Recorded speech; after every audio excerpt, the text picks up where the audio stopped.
Night fell heavy over Uniondale that autumn of 1980.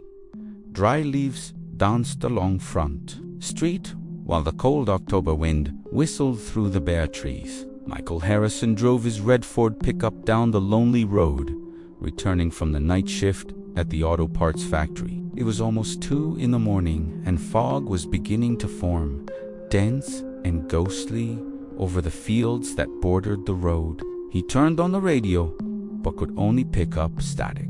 The silence of the night seemed to swallow any sound, leaving only the rumble of the engine and the distant rustling of leaves. Michael lit a cigarette, trying to chase away the fatigue that weighed on his eyelids. A few more miles, and he'd be home in a warm bed next to his wife. But then, as he passed the old Uniondale cemetery, his eyes caught something that made him instinctively hit the brakes. A figure standing on the roadside, a young woman wearing a white dress that seemed to float slightly in the breeze. She had her back to the road, but upon hearing the sound of the car slowing down, she turned slowly.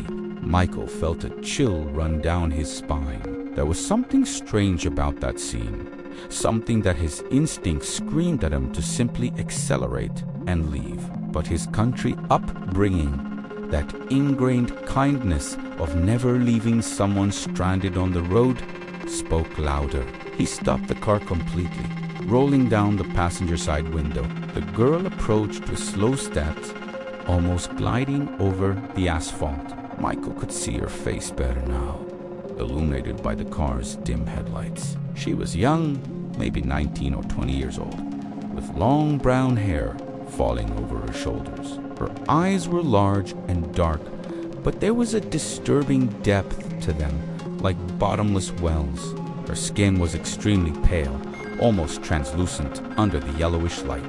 The white dress she wore seemed antiquated, something his grandmother would have worn decades ago, with delicate lace on the collar and long sleeves. And she was barefoot, her bare feet on the cold asphalt. "Need a ride?" asked Michael, trying to sound casual despite the growing discomfort in his chest. The girl nodded slowly.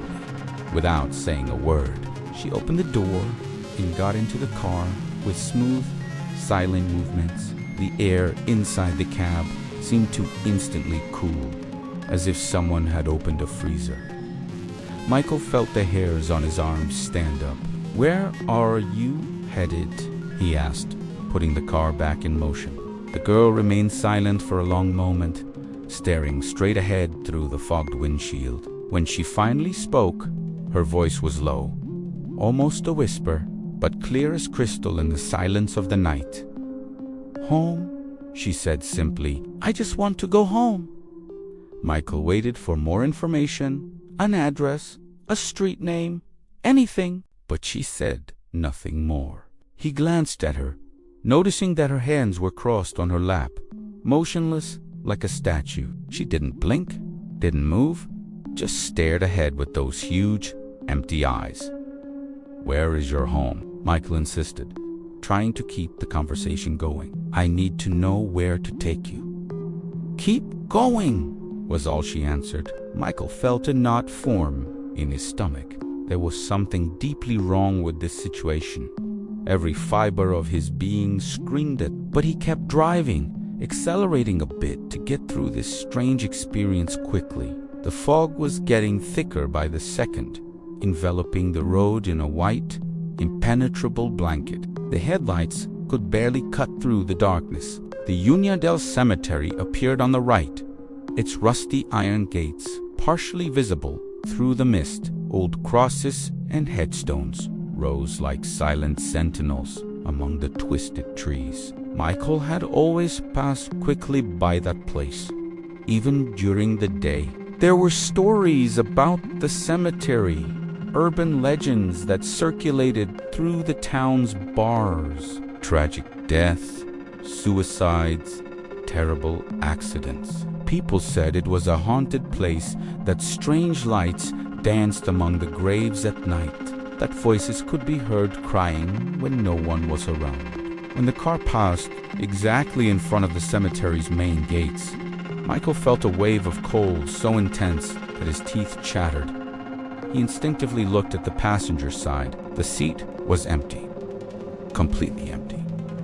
The girl had disappeared. Michael hit the brakes so hard that the tires squealed on the asphalt. The car skidded slightly before stopping on the shoulder. His heart was beating irregularly, blood pulsing in his ears.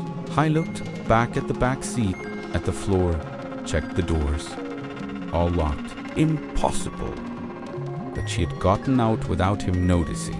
Impossible that she had disappeared into thin air like smoke. But that was exactly what had happened. With trembling hands, Michael lit another cigarette and accelerated, leaving the cemetery behind as fast as possible. When he got home, his wife, Linda, immediately noticed his state. He was pale, sweating cold, despite the low temperature, and his hands were still shaking as he tried to open the door. Linda made him sit down, prepared hot coffee, and listened to his story with an expression that transitioned between concern and skepticism. "You must be too tired, Michael," she finally said. "You worked too hard on that night shift. You're seeing things." But Michael knew what he had seen. He knew it wasn't a hallucination caused by fatigue. The girl was real. The cold he felt was real. Her disappearance was real. And even more terrifying, he was sure he wouldn't be the last to encounter her on that cursed road. 3 weeks later, Robert Palmer had the same experience. Robert was a salesman who constantly traveled the roads of New York, knew every curve, every gas station, every 24-hour diner between Albany and New York City. He didn't believe in ghosts, in tall tallies, in urban legends. He was a practical, skeptical man who trusted only what he could see and touch. That November night, he was returning from a meeting that went on longer than it should have. It was almost 3 in the morning when he passed through Uniondale, and the road was as deserted as a graveyard. The irony of that comparison would only occur to him later. The fog was even thicker than on the night Michael had his encounter. Robert drove slowly, his sedan's headlights barely piercing the white curtain. And then he saw her, the same girl, in the same place, wearing the same antiquated white dress. Robert slowed down by pure reflex, although something in his gut told him to keep going. But there was a strangeness to that solitary figure that made him question his own perception of reality. A girl so young, alone at that hour, in that desolate place.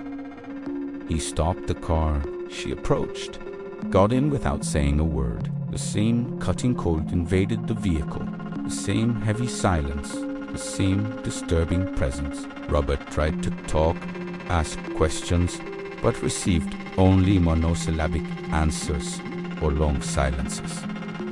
She wanted to go home, that's all. Keep driving.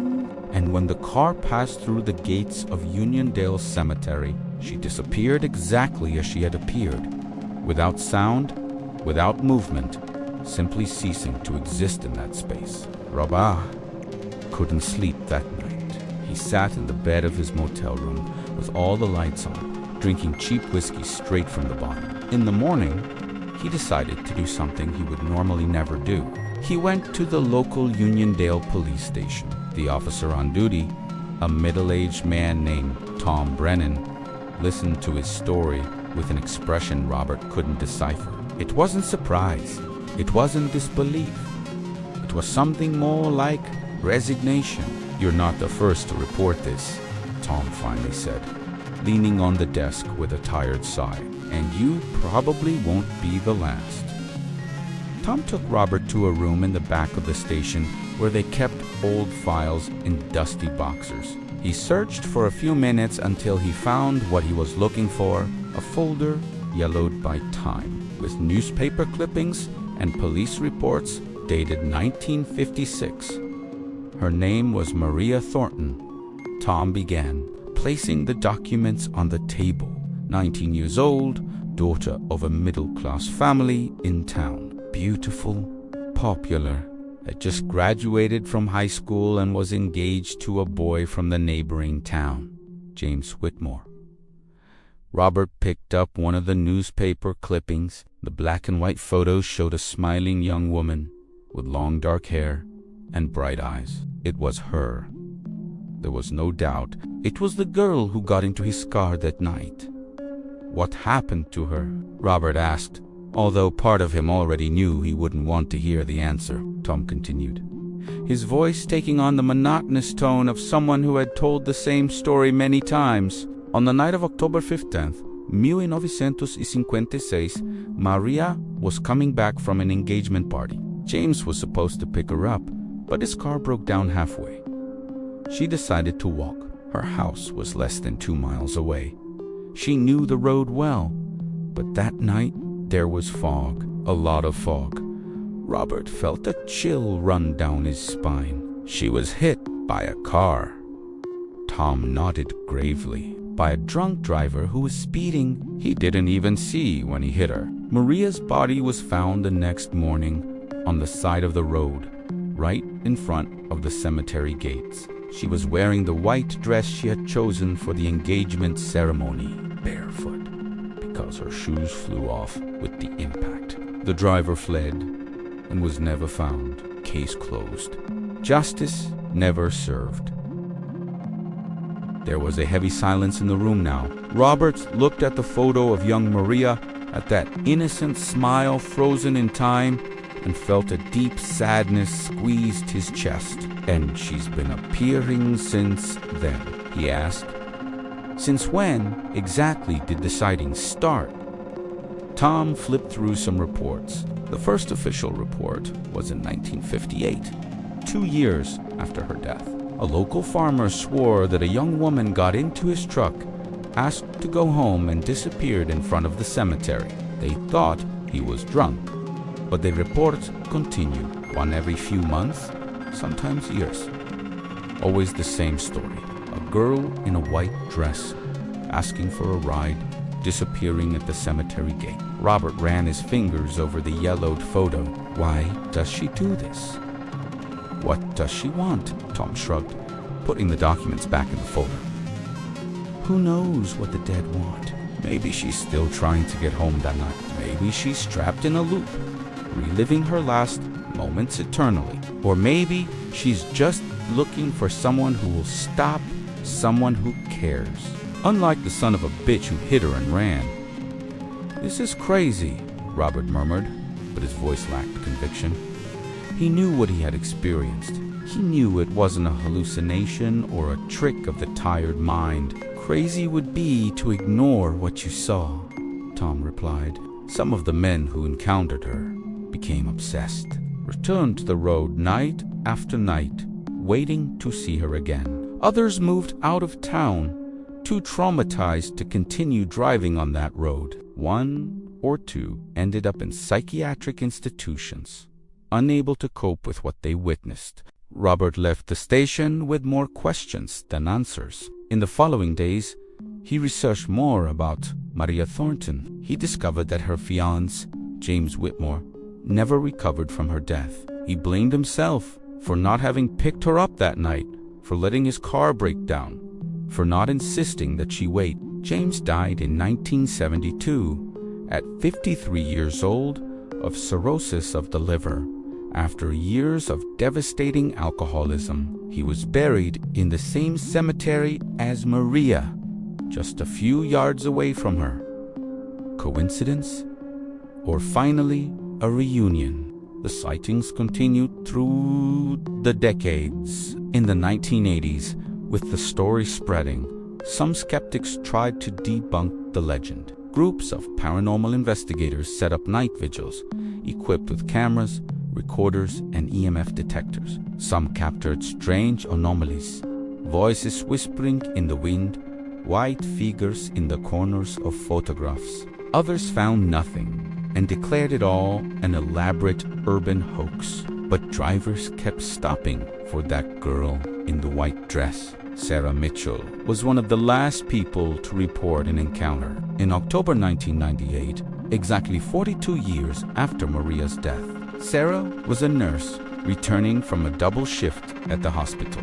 Exhausted, she almost didn't see the figure standing on the roadside. Almost didn't stop. But she did, and Maria got in. Sarah described the experience as being in a dream. Everything seemed unreal, disconnected, as if she were watching herself from outside her own body. The cold was so intense that she could see her own breath inside the car.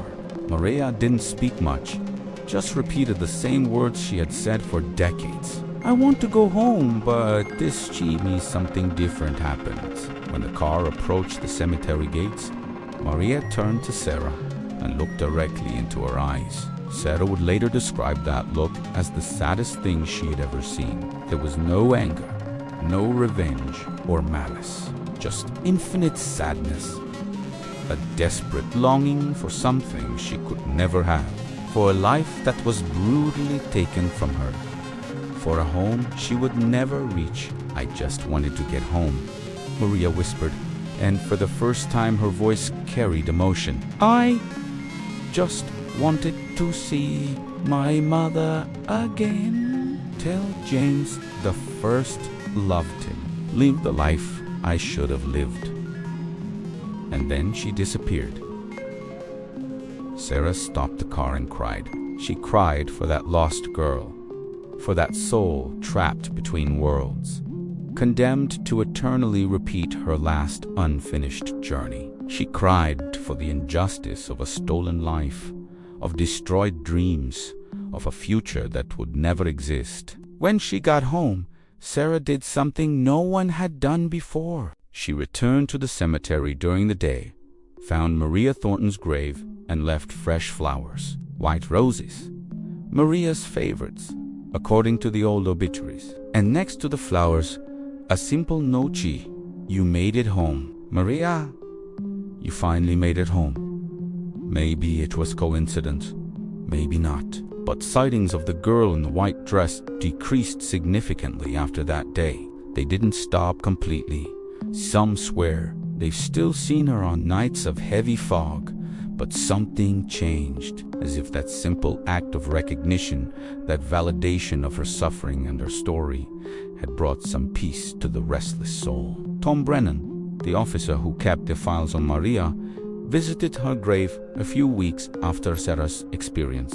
The roses were still there, miraculously fresh, despite weeks having passed. And next to them, he found something that made him stop, astonished. A small woman's shoe, white, antiquated, the kind worn in the 1950s. The shoe Maria had lost on that terrible night. Today, Uniondale Cemetery is a quiet place during the day. Occasional tourists visit, curious about the legend. Maria's grave is well maintained, always with fresh flowers left by anonymous visitors. A small plaque was installed by the cemetery administration, Maria Thornton, 1937 to 1956. May she have finally found her way home.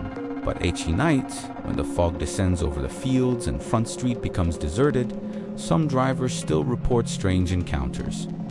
A girl in a white dress on the roadside, sad, deep eyes.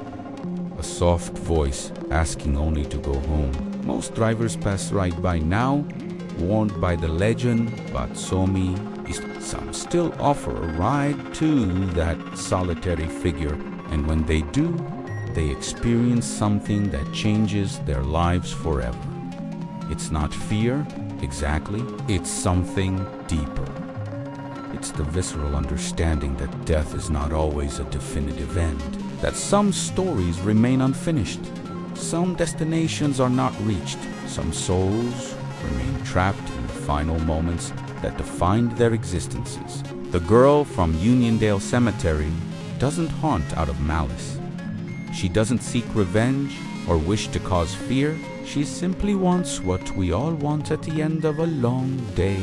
She wants to go home. She wants to feel the warm embrace of family, the safety of her room, the peace of being where she belongs. And maybe, just maybe, each time someone stops and offers a ride, each time someone recognizes her story, and honors her memory, she gets a little closer to that home she's been seeking for so long. The road remains there, passing silently by the cemetery. The trees sway in the wind, the headstones rise among the shadows, and the rusty iron gates creak softly in the night breeze. And if you pass by there on a foggy night, pay attention. You might see a solitary figure on the roadside, a young girl, dressed in white, barefoot, with long dark hair falling over her shoulders. She might raise her hand, asking for a ride. And at that moment, you'll have a choice. You can speed up, flee from the inexplicable, protect yourself from the supernatural, or you can stop. You can open the door. You can offer a moment of companionship to a lost soul who just wants to get home. There is no right answer. There is no judgment. But know this, if you stop, if she gets into your car, you will carry that experience for the rest of your life. You will carry the weight of those sad eyes, of that whispering voice, of that impossible disappearance. And maybe, just maybe, you'll understand that sometimes the dead don't haunt the living out of cruelty. They just keep searching for what was taken from them. They keep walking down dark roads, waiting for someone who will stop, who will see, who will care. The girl from Uniondale Cemetery is a reminder that every life has value.